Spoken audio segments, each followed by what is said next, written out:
The creation story. In the beginning, before time began, there was nothing. Nothing to see, nothing to hear, nothing to touch or smell. There was only silence. God moved alone through the inky darkness. Then God created the heavens and the earth was covered by water. "Let there be light," God said. It was faint at first, a flicker in the darkness that grew and grew. It became a glowing ball that pushed the gloom aside, soft and yellow, then red, pink, and dazzling gold. God delighted in its loveliness. The changing light seemed to have a life of its own, and God called it day. When the light faded into darkness, he named it night. It was the very first day of the world. On the second day, when the light came back, God made the sky. It was a soft, bright blue, and it hung over the earth like a canopy. On the third day of the world, God drew back the choppy waters so that solid ground appeared. The great pools of water blue like the sky and shimmering in the light he named seas, and he called the big muddy areas of ground land. Trees sprang from the ground, their branches reaching for the sky, growing tall and heavy with fruit, and the earth had become lush and green and brimmed with plant life.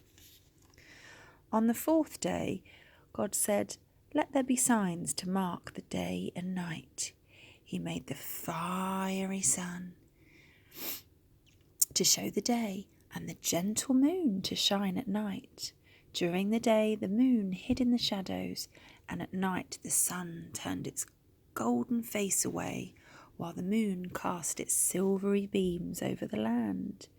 God also brightened the night sky with millions upon millions of tiny glittering stars.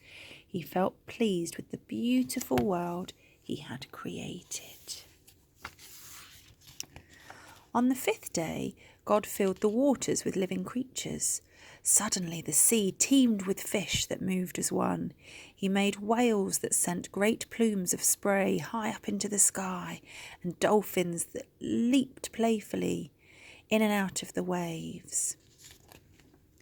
He made jellyfish that shimmered like moonlight, shellfish that sparkled like precious stones, and tiny crabs that waved their claws on the golden sands.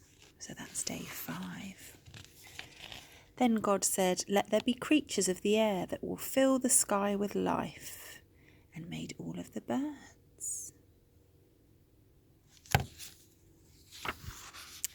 On the 6th day, God said, "Now let there be creatures on the land." Look at all these animals.